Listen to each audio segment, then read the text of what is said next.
saltaron la reja, entraron dos personas, dos individuos, así forcejeando todo, lo fuimos corriendo hasta la puerta y en la puerta agarró uno y le pedí un disparo en el pecho a mi papá. A mi hermana le encontraron apuñalada, la violaron también, le hicieron un destrozo total, la degollaron a mi hermana. ¿Todo enfrente de su hija? Todo. No vi el arma. Ella después me dice que le estaba apuntando. Cuando le digo, me abalanzo al sujeto de unos 25, 30 años bajito, ahí me hace así, ¡pac! Y me dispara. Directamente a la cabeza. Directamente en la cabeza, un tiro. En un momento uno de ellos me agarra la mano y me dice, te voy a cortar el dedo. Otro me agarra acá en la oreja, también con un cuchillo en la oreja. Y nada, el dedo me empezó a serruchar. Yo pensé que me lo cortaba en ese mismo momento. Tan doloroso que rompan, que roben, que se lleven. Compramos todo de nuevo. Otra vez se lo volvieron a robar. Estamos cansados de los robos en los techos, rompen los autos, no puedes estar. Mirá la hora que tengo que ir con la moto, con seguridad. Tuve que avisar a mi primo que me espere acá en la esquina. No se puede más. Darle seguridad a la gente es demostrarle que verdaderamente te importa su vida. Y no hay nada más importante que invertir en seguridad para mostrar que te importa la vida de la gente a la hora de gobernar. Siento mucha vergüenza. Yo nunca pensé en esto, no estoy preparado para esto. Me formé toda la vida para otra cosa. No es fácil, porque le mataron a su hija. Y a mí también me lo mataron. A mí me lo fusilaron.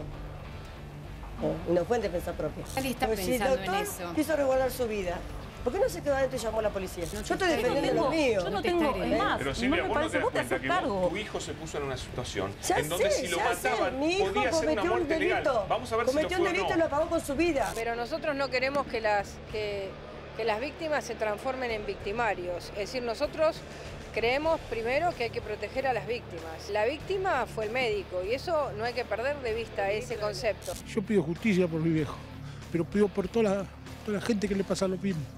No se puede vivir más. Y además necesitamos que el Congreso apruebe la ley de víctimas. En la Argentina hoy tienen más derechos los delincuentes que las víctimas, porque no tiene derecho a participar en el proceso penal la víctima de inseguridad. Todos estos relatos que ustedes acaban de escuchar esconden por detrás una deformación a la que había llegado la doctrina garantista, digamos, o el garantismo mal entendido, para no entrar en un debate que no terminaría nunca. Y es que las víctimas de los delitos formalmente eran, sí, el fiscal era el que acusaba por la víctima, pero llegado a un punto no tenían demasiada injerencia en lo que estaba pasando, sobre todo si las víctimas de delitos eran pobres. Si la víctima del delito no se podía, obviamente se podía presentar como particular damnificado en una causa, ¿sí? Si a alguien le mataban un familiar, podía presentarse como particular damnificado, pero tenía que tener un buen abogado, tenía que pagarse él el abogado para exigir justicia. Es verdad, estaba el trabajo del fiscal, pero el trabajo del fiscal, si no era controlado, corregido, aumentado por el abogado defensor de las víctimas, muchas veces, con la cantidad de laburo que hay y qué sé yo, se iba diluyendo. Entonces, esta ley que se aprobó hoy por unanimidad en el Congreso viene a corregir una práctica, un vicio, una realidad, una demanda social, como ustedes quieran llamarlo.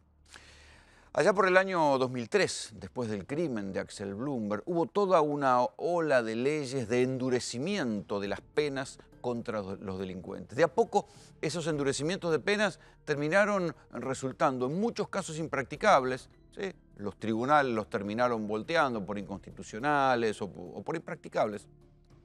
Y la única, tal vez la única medida interesante que podría haber bajado los niveles de delito, misteriosamente el gobierno no la reglamentó durante 12 años. Esa medida era el registro de los teléfonos celulares y la obligación de bloquear los teléfonos celulares robados. Vale decir que cada persona que tenía un celular, un arma fundamental en el delito, en la inteligencia del delito, no tenía obligación de estar identificado. Las líneas no estaban identificadas con un DNI y un responsable.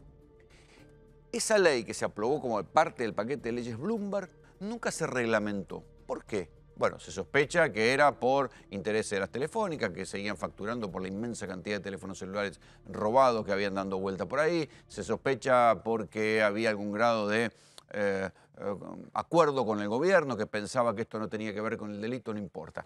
Esa, que era una de las pocas iniciativas del paquete de leyes Bloomberg que hubiera servido para algo, no se terminó reglamentando siquiera, y ahora alguien se avivó y dijo, muchachos, reglamentemos esto, y finalmente se va a hacer. Entonces la diferencia está entre aquellas leyes Bloomberg y esta ley de protección a las víctimas, es que no es una ley de endurecimiento de penas, sino una ley de protección a las víctimas, sobre lo cual en un ratito vamos a analizar. Era una de las demandas de aquella marcha que nos conmovió tanto, donde habían ido víctimas y víctimas y víctimas de delitos a decir, para que no te pase, a pedir una justicia más activa, más eficiente, menos burocrática, que una justicia que haga justicia y no que los delitos se diluyan, nadie busque a los prófugos, los jueces de ejecución penal firmen y terminen soltando un tipo que después vuelve a vivir al mismo vecindario y termina amenazando a la persona que, además que le mató un tipo, le mató un familiar, vuelve y lo amenaza. Cosas de sentido común. Entonces, las víctimas, de ahora en más, van a poder intervenir en eso. Van a tener voz y voto, por así decirlo. Van a poder opinar respecto de la excarcelación del tipo que les mató un familiar, del tipo que lo robó, del tipo que lo dejó con un tiro en una pierna. Van a poder opinar sobre el curso del proceso, van a tener algún grado de asistencia de parte del Estado. Después veremos si esa asistencia es eficiente, porque la verdad que de lo que uno conoce, la asistencia del Estado no es muy eficiente. Pero hay un dato grave, a ver, asume la realidad, pero es un dato grave, y es que la ley dispone que las denuncias y la atención de las víctimas no se hagan más en comisarías. O sea, la ley parte de la desconfianza en la policía. Fíjense, las denuncias, evitar que las denuncias se hagan en la policía, que directamente vayan al juzgado. ¿Para qué? Por aquello que nosotros estamos hablando siempre, que nunca se sabe los delincuentes los policías a quién protegen. ¿Sí? Como cuánto el policía que toma la denuncia dice, no, mire, ni se moleste, señora, porque esto no lo va a investigar nadie. ¿Y por qué terminan teniendo esa actitud displicente? ¿Para no laburar? ¿Porque tienen algún protegido? La ley ya asume directamente que las denuncias no se van a hacer más en comisarías, que vayan a hacerse en las fiscalías y en los centros de atención a la víctima.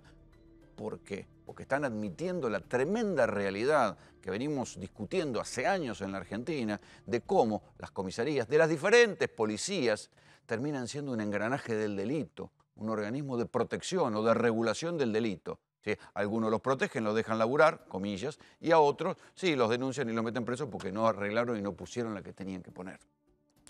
De esto vamos a estar hablando en tercera posición, pero también vamos a estar analizando una contradicción de esas que no se entienden en la Argentina. Les voy a contar la historia de un pibe electrodependiente, un pobre chico que nació con un problema y tiene que vivir conectado a un respirador. Tiene 2 años. Y a ese pibe le llegaron 2.300 pesos de la boleta de luz y casi le cortan la luz y se cumplieron todos los pasos burocráticos para ir y reclamarle los 2.300 pesos y los padres tuvieron que arrastrarse y humillarse y hacer 50 trámites burocráticos para que finalmente un día les llegara la tarifa social, con toda la angustia que ello tiene que ver. Tuvieron que ir a la justicia, meter un amparo. Para ese pibe que es electrodependiente no hay demasiada rapidez para resolver las cosas. Sin embargo, en el otro extremo de la pirámide se está discutiendo, ya pasó en diputados, se va a discutir en el Senado, la posibilidad, como en el inmenso paquete del presupuesto, que se les condonen 19.000 millones de pesos a las empresas eléctricas. Entonces, fíjense lo que son, después uno se queja, o la gente putea y los políticos no entienden por qué la bronca del común de la gente contra los políticos. ¿Sí? Para resolver y para perdonar 19.000 millones de pesos, ahí hay argumentos, hay razonamientos, se encuentran excusas para justificar cualquier cosa. Para que un pibe electrodependiente tenga la electricidad que se merece para vivir los años que tenga que vivir en paz, ahí la ley le cae con el peso. No hay sentido común. El Estado argentino se apresta a condonar 19.000 millones de pesos a las eléctricas, que son empresas que les va muy bien, que sus acciones cotizaron y ganaron y que siguen ganando y les va muy bien en la bolsa. A un pibe que es electrodependiente, a ese no le perdonan nada. Bienvenidos, a Tercera Posición.